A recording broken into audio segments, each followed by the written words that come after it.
कहते हैं भाइयों बहनों, परम पिता परमेश्वर ने, परब्रह्म परमात्मा ने संकल्प लिया एको हम बहुश्यामी, उससे सृष्टि का निर्माण हुआ।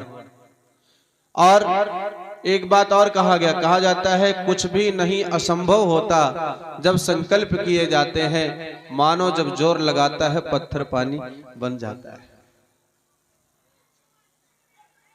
कुछ भी असंभव नहीं है भाइयों बहनों, बस दृढ़ संकल्पित होना चाहिए। हमको आपको संकल्प हमारा दृढ़ होना चाहिए। कहते हैं एक समुद्र के किनारे एक छोटी सी नन्ही सी चिड़िया रहती थी, टिटहिरी। टिटहिरी चिड़िया समुद्र के किनारे रहती थी, बालू में रेत में उसने अंडे दे रखे थे। एक दिन चिड़िया थोड़ा सा बाहर चली गई जंगल में अपने अंडों को छोड़ करके। इतने में समुद्र में एक लहर आई और उस लहर ने उस चिड़िया के बच्चे को यानी अंडे को अपने साथ समेट लिया। भाइयों बहनों, कहते हैं उस नन्ही सी चिड़िया जब वो आती है, चारों तरफ देखा, उसके अंडे दिख नहीं रहते। बेचारी रोने लगी, फूट फूट करके रोने लगी कि मेरे बच्चे कहां चले गए, कहां चले गए।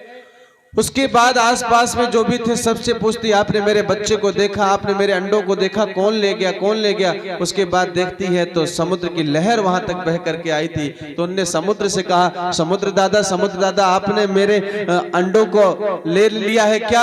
आप मेरे अंडे को अगर लिए हैं तो वापस कर दीजिए।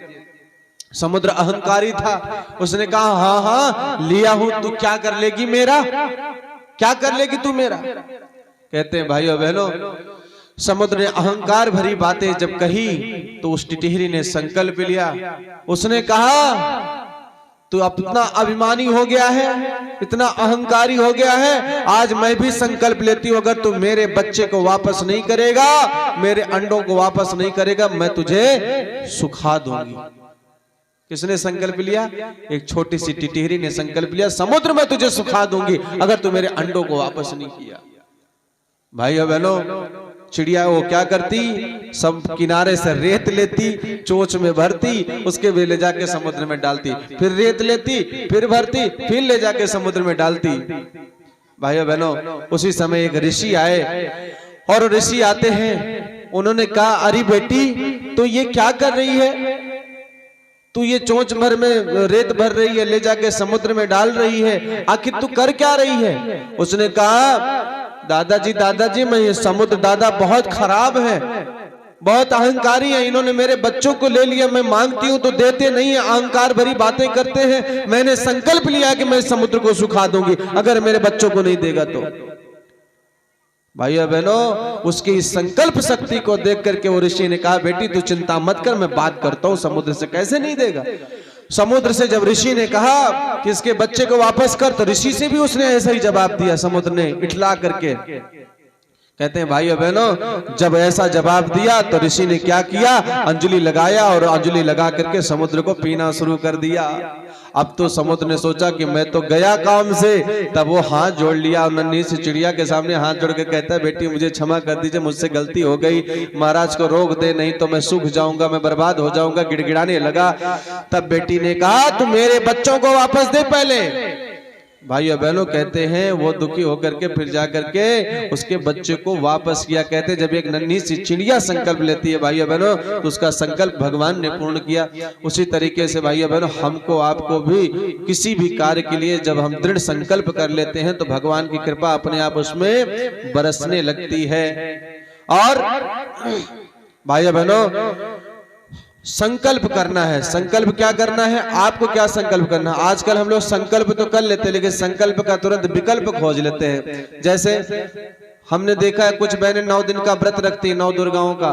उनसे पूछो बहनों जी क्या बात है, तो कहती भाई साहब 9 दिन का व्रत चल रहा है हमारा, तो व्रत में क्या खा रहे हैं। अरे कुछ नहीं है, हम तो कुछ खा ही पी नहीं रहे। अरे कुछ नहीं खा, फिर बोले दाल नहीं खाती, चावल नहीं खाती, रोटी नहीं, सब्जी नहीं खाती, तो क्या खाती। बोले सेब खाती हूँ, संतरा खाती हूँ, अनार खाती हूँ, कुट्टू के आटे की बढ़िया पूड़ी खाती हूँ, हलवा खाती हूँ, साबूदाना खाती हूँ, मेवा मिश्री खाती हूँ, ये सब खाती हूँ मैं। वाह, ये है संकल्प का विकल्प। विकल्प खोज लिया हमने, है ना।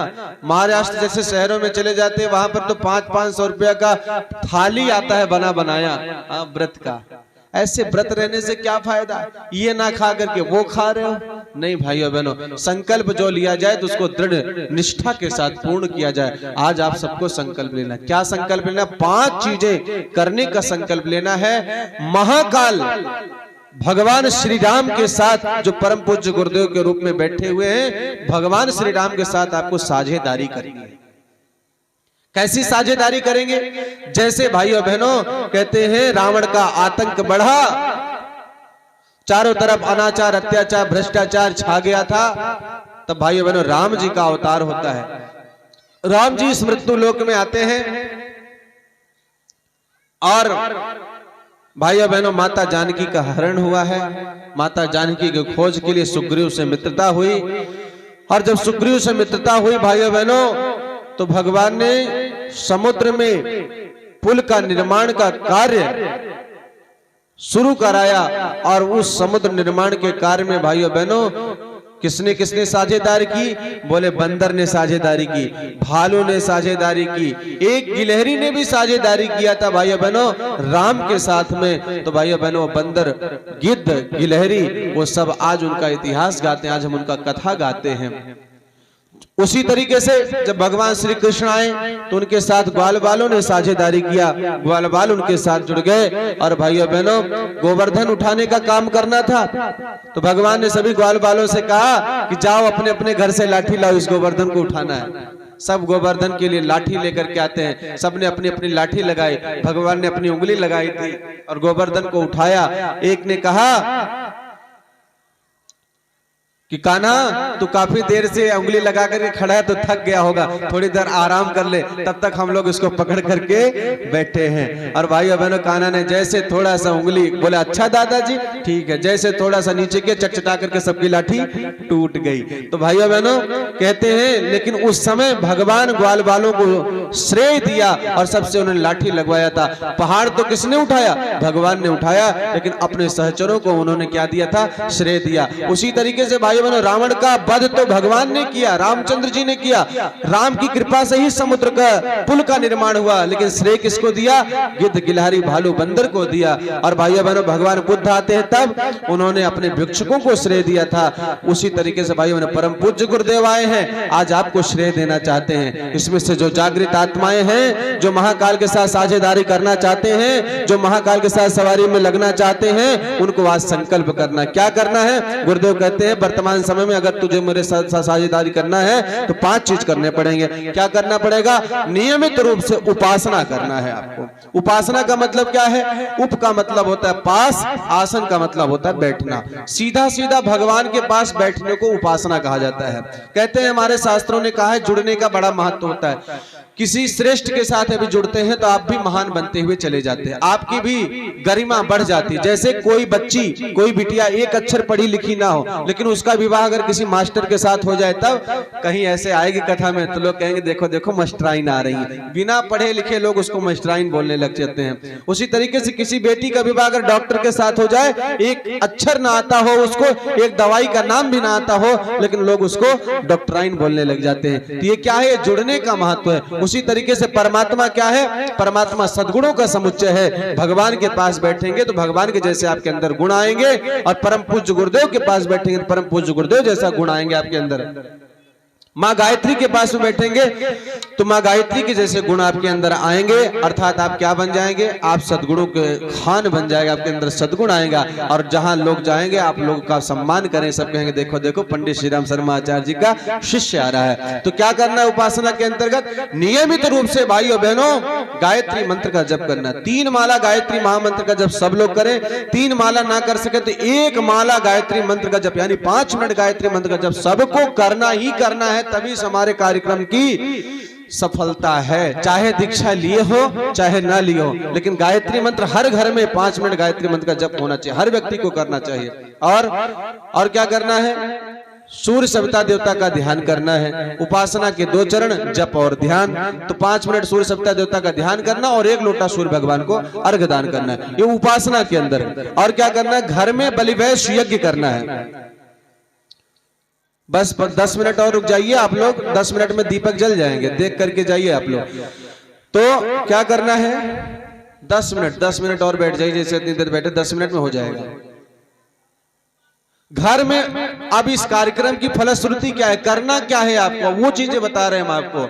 घर में सबके बलिवेश यज्ञ होना चाहिए, यानी बिना भगवान को भोजन कराए, बिना यज्ञ किए आपको भोजन नहीं ग्रहण करना। तो कैसे करेंगे, आपके घर में जो भी भोजन बन जाए, चूल्हे पे बनता है चूल्हे पे, गैस पे बनता है तो गैस सिलेंडर पे, तो क्या करना है, आपके घर में एक छोटी सी प्लेट रखिएगा, छोटी सी कटोरी रखिएगा, उसको चूल्हे पर रख लीजिएगा, या थोड़ा सा आग बाहर करके उस पे चूल्हे पर उस प्लेट को रख दीजिए, थोड़ी देर में गर्म हो जाएगी कटोरी। गैस पे बनाते हैं तो गैस के फ्लेम पर रख देना, थोड़ी देर में कटोरी गर्म हो जाएगी। तो क्या करेंगे, जो आपके घर में रोटी बनी हुई है, रोटी के 5 टुकड़ा करेंगे, उसमें थोड़ा सा गुड़ घी मिलाएंगे, फिर क्या करेंगे, ओम भूर्भुवः स्वः तत्सवितुर्वरेण्यं भर्गो देवस्य धीमहि धियो यो न प्रचोदयात् स्वाहा, फिर लिया फिर स्वाहा, फिर लिया फिर स्वाहा। 5 बार अगर आपको मंत्र नहीं भी आता है, ओम ओम करके 5 बार स्वाहा कर देना। उसके बाद जो थोड़ा सा बच जाएगा उसको भोजन में मिला देना, 3 बार जल से आवृत्ति कर देना, मैया देख लेना, वो भोजन प्रसाद बन जाएगा। भगवान श्री कृष्ण गीता में कहते हैं, जो बिना देवताओं को भोग लगाए, बिना भगवान को भोग लगाए भोजन ग्रहण करता है वो पाप खाता है, और जो भगवान को भोग लगा करके भोजन करता है वो प्रसाद खाता है, और अन्न का दोष समाप्त हो जाता है। इसलिए हर घर में बलिवेश यज्ञ होना चाहिए। पहले भगवान को भोग लगाएंगे, फिर हम भोजन पाएंगे।